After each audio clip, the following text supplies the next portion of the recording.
Good morning. My name is Brian Bartels, and I'm going to discuss four main topics with you this morning. The first will be the Class Act. The second will be several amendments to the Fair Labor Standards Act. The third will be cafeteria plans and some related issues. And finally, we're going to look at some new reporting requirements. So first, let's look at the Class Act. The Class Act stands for the Community Living Assistance Services and Support Act. And the main purpose of this act is to provide a new form of long-term care insurance, and it's also meant to allow individuals with certain functional limitations the ability to live in their own home, in their own community, and receive money to help support them in that setting. Individuals will pay a premium to participate in this program, and Health and Human Services is required to establish new regulations to determine the amount of the premium. The premium must be based on an actuarial basis, and it must look at a 75-year actuarial cost of the program. And one of the reasons to have such a long time horizon and require the actuarial funding of the program is to make sure that it's solvent, that we're not in a situation where we're paying out benefits that the program cannot sustain. And if we look at the Class Act and the regulations that will be implemented over the next few years, there are fairly detailed rules for the premiums that can be paid, the vesting requirements once you've started paying into the program, and the different benefit levels that an individual may receive if they're in the program. Now, one of the requirements that the PPACA puts in place is that at a minimum, the benefit that would be paid out under the Class Act must average $50 per day as a cash benefit. And there can be no lifetime limit or aggregate limit on the amount of benefits that an individual can receive once they are vested in the program. And one of the interesting provisions of the Class Act is that employers can elect not to participate in the plan. Now, the Class Act doesn't actually come out and say this. You have to kind of tease it out in some of the language regarding how employees can elect to participate in the plan. So employers, as we look over the next few years, will need to sit down and decide, does it make sense to offer this benefit as a package of benefits to their employees? And over the next few years, Treasury and the Health and Human Services will be working together to establish rules to automatically enroll employees. The Class Act requires that the automatic enrollment rules mirror those that are used for 401k automatic enrollment in 401k retirement plans.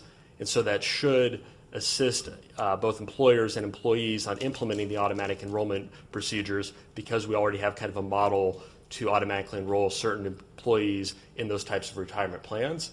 And of course, employees must be given the opportunity to have notice that they can opt out, and then actually have the ability to opt out of the plan if their employer has decided to participate in the Class Act benefit program and offer this benefit.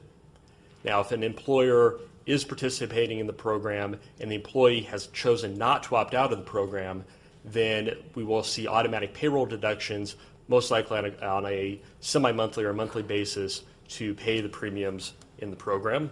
We're to treat benefits that are paid from this insurance program as a type of long-term care insurance for qualified long-term care services. And both qualified long-term care insurance contract and qualified long-term care services are defined in the Internal Revenue Code. And to make that bullet point fairly simple, as it boils down to that we're going to treat benefit payments that an individual receives as payments on behalf of an accident or sickness, and therefore they should be excluded from an individual's gross income for federal tax purposes if they're receiving a benefit from this insurance. The Treasury will be working together to design the benefit plan that will actually be designated as the Class Independence Benefit Plan. And the current deadline to implement this program is October 1st, 2012. So we'll be keeping you updated over the next few years as Treasury and HHS works to establish the regulations on how employers will participate and what the benefit plan will actually look like. The next important topic is changes to the Fair Labor Standards Act. And one of the little covered provisions in the healthcare bill is a new change to the Section 7 of the Fair Labor Standards Act. And this is going to apply to nearly every employer in the country. After the enactment of the PPACA, employers are required to give reasonable break time to nursing mothers so that they can express breast milk. And this must be provided for a period of 1 year following the birth of the child. The PPACA establishes the conditions under which this type of benefit must be provided. A woman must be provided a place for nursing that is not a bathroom and is not a restroom. Additionally, the facility must be reasonably shielded from view and be free from intrusions. Now, some employers have been concerned that this might end up costing them money if an individual is using this throughout the day.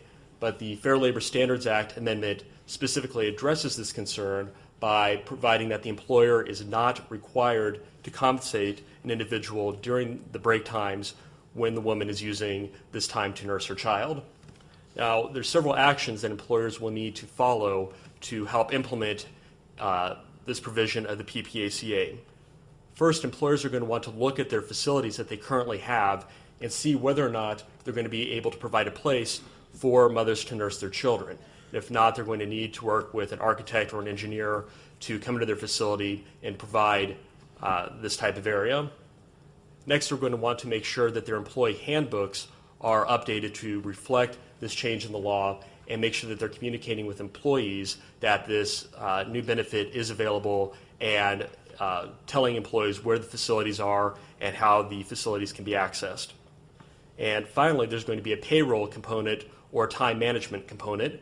Employers are going to have to be very careful on how they determine whether or not employees are not being compensated for the reasonable time that they're using to nurse their children. So employers want to think about how their employment practices and their payroll practices need to be modified to make sure that they're only paying their employees for the time that is actually spent working. Another major change to the Fair Labor Standards Act is a new Section 18C. And this is essentially an enforcement mechanism for the PPACA. At its most basic level, this amendment requires or prohibits an employer from discharging an employee or otherwise discriminating against the employee if the employee is receiving a tax credit, a subsidy from the federal government to participate in certain insurance programs. And this kicks in if the employee is working either with a state attorney general's office, with certain federal government agencies, or with the employer to report abuses under the PPACA. So because it is essentially now illegal to discriminate against an employee if they're attempting to enforce their rights under the PPACA. Now, one of the most significant changes to cafeteria plans and health flexible spending accounts is this new limit on the amounts that can be contributed on a salary reduction basis to a cafeteria plan for use in a flexible health spending account or spending arrangement that is offered through a cafeteria plan. Now, prior to the enactment of the PPACA, there was no statutory limit on the amount that an employee could elect on a salary reduction basis to contribute to a cafeteria plan to be used in the health FSA component. Instead, it was left to the employer in the plan document to decide what the annual limit would be for salary reductions to this benefit. And also prior to the PPACA, an employee could pay for over-the-counter drugs through a health FSA. So things like aspirin, allergy medicine, things like that that were not prescribed could be paid for with pre-tax dollars through the cafeteria plan and the health FSA component.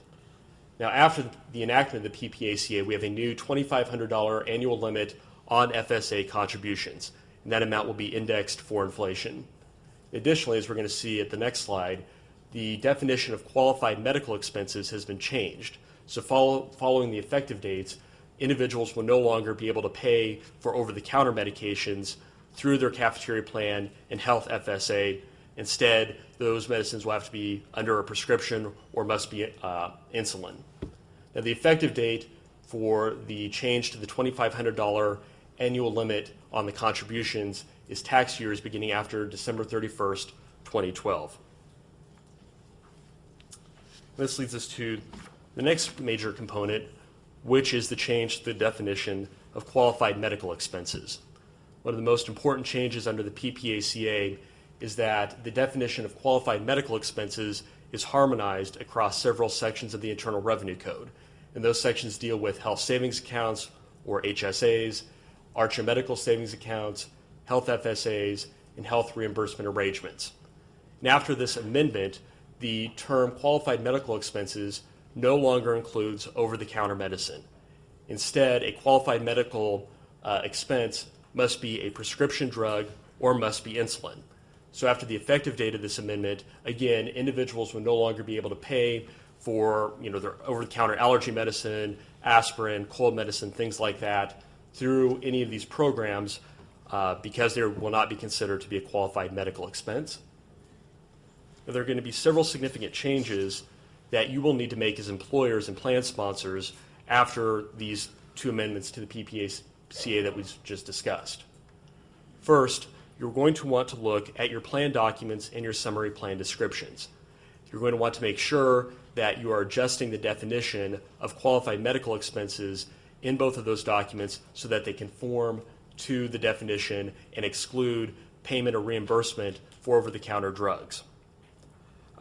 Next, you're going to want to make sure that your plan administrative procedures also have mechanisms in place so that the plan, the cafeteria plan, the health FSA, the HSA are not paying for over-the-counter drugs after the effective date of these amendments. So there's certain actions that you will need to do in the very near future for any of those type of benefit plans that you may be offering currently to your employees.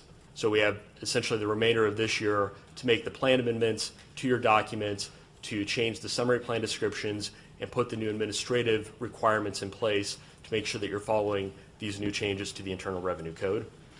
On the more exciting side, the PPACA establishes a new cafeteria plan called the Simple Cafeteria Plans for Small Businesses.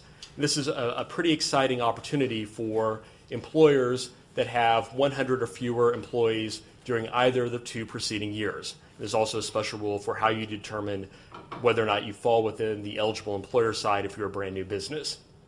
Now, the purpose of this new type of cafeteria plan is to make it easier for employers to comply with the non-discrimination requirements that are in the Internal Revenue Code that govern cafeteria plans. And to make it simple, the non-discrimination rules apply to highly compensated individuals, both on the ability to participate in the plan and the contributions that are made to the cafeteria plan. And the non-discrimination rules also address the benefits that are paid to key employees. They can't exceed certain thresholds. So after this new simple cafeteria plan has been developed, employers will be deemed to have satisfied the non-discrimination rules, making it easier to provide this benefit in a small business.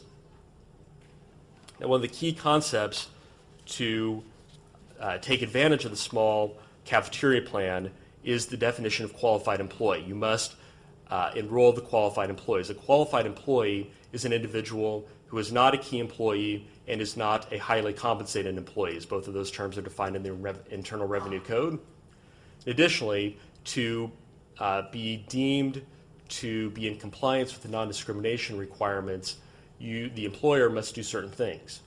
First, the employer must contribute to the plan a specified statutory amount for each qualified employee. Now, there's two ways that the employer can do this.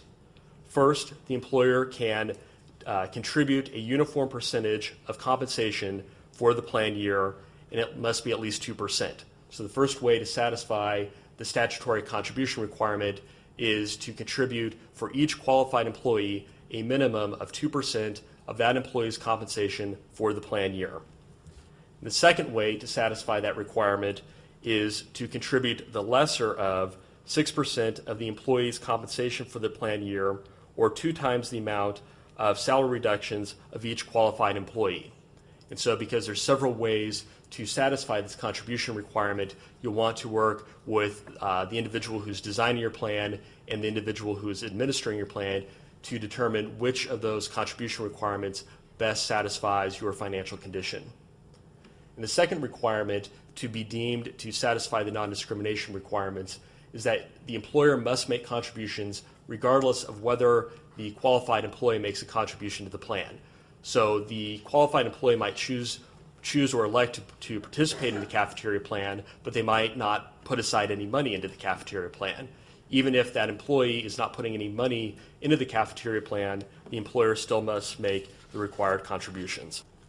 Now, there are certain exclusions when we're determining who is a qualified employee. First, individuals who are not 21 years of age by the end of the plan year are not considered qualified employees.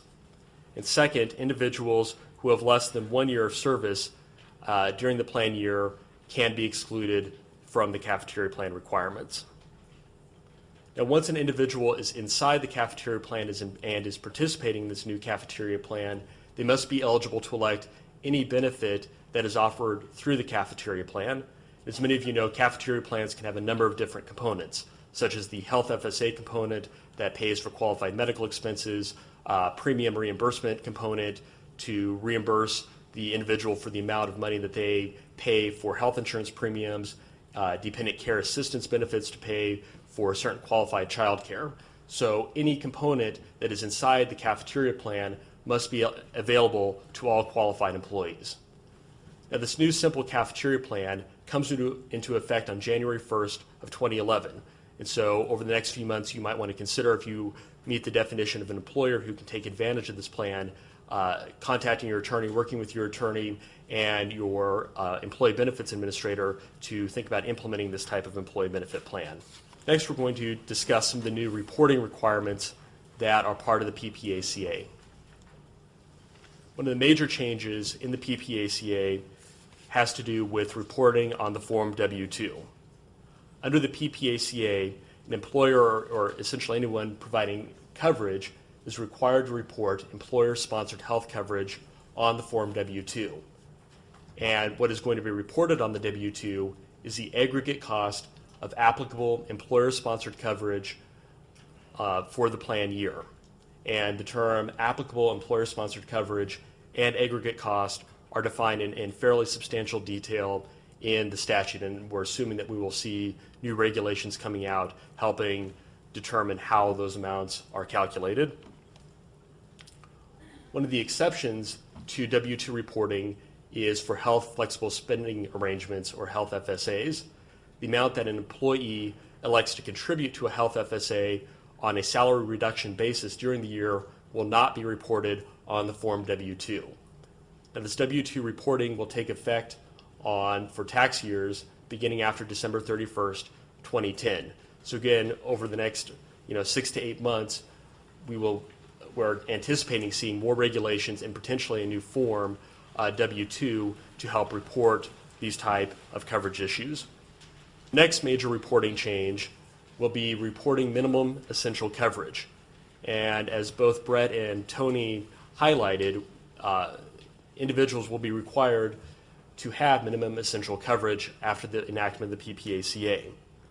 So every person who provides minimum essential coverage must file a new return. So this is going to apply to group health plans and essentially every employer offering the minimum essential coverage. Now, in addition to filing this return with the Internal Revenue Service, the return also must be provided to the individual who is receiving the coverage. And the deadline for providing this written statement to the individual is January 31st, following the year in which the coverage is provided. And this will take effect for calendar years beginning after 2013.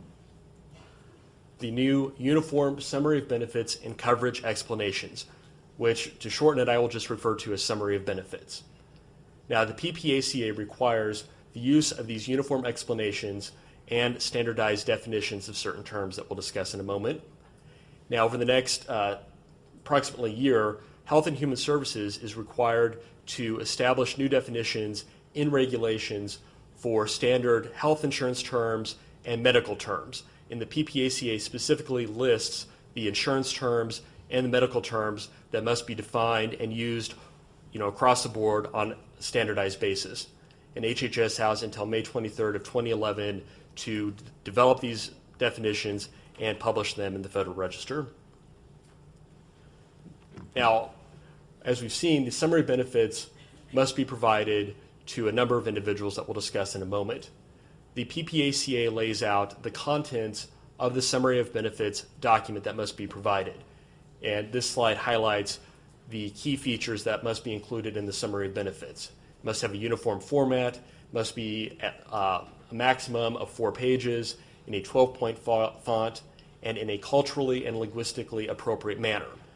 And what we're expecting the regulations to say is that culturally and linguistically appropriate manner means that if you have employees who speak a language other than English, that this document must be provided in that other language as well as English. For example, if you have employees who speak Spanish or are primarily Spanish speakers, you would have to have this document both in Spanish and in English. And there's, as you can see and read through on your own, the number of different items that must be provided in the Uniform Summary of Benefits. It's important to note that this is an additional reporting document. This isn't going to replace the summary plan description that is required by ERISA. This is a new reporting document in addition to the summary plan description that is already required. Now, the summary benefits document applies to health insurance issuers, group health plans, and self-insured group health plans. So all of those entities will be required to use the Uniform Benefits Summary document. And we're expecting by March 23rd of 2012 that the summary benefits document must be provided. It needs to be provided to the applicant at the time they make application, an enrollee prior to the time of enrollment or re-enrollment, whichever one applies, and to a policyholder or certificate holder at the time of the issuance of the health insurance policy or certificate of coverage. And so this is going to be a fairly significant item that you will need to work with counsel to develop and make sure that you are following and appropriately delivering the document to all the individuals who are required to receive it. To this document, the PPACA limits how you can make what are called material modifications to the coverage of benefits that the summary benefits document describes. And the definition of material modifications is found in ERISA.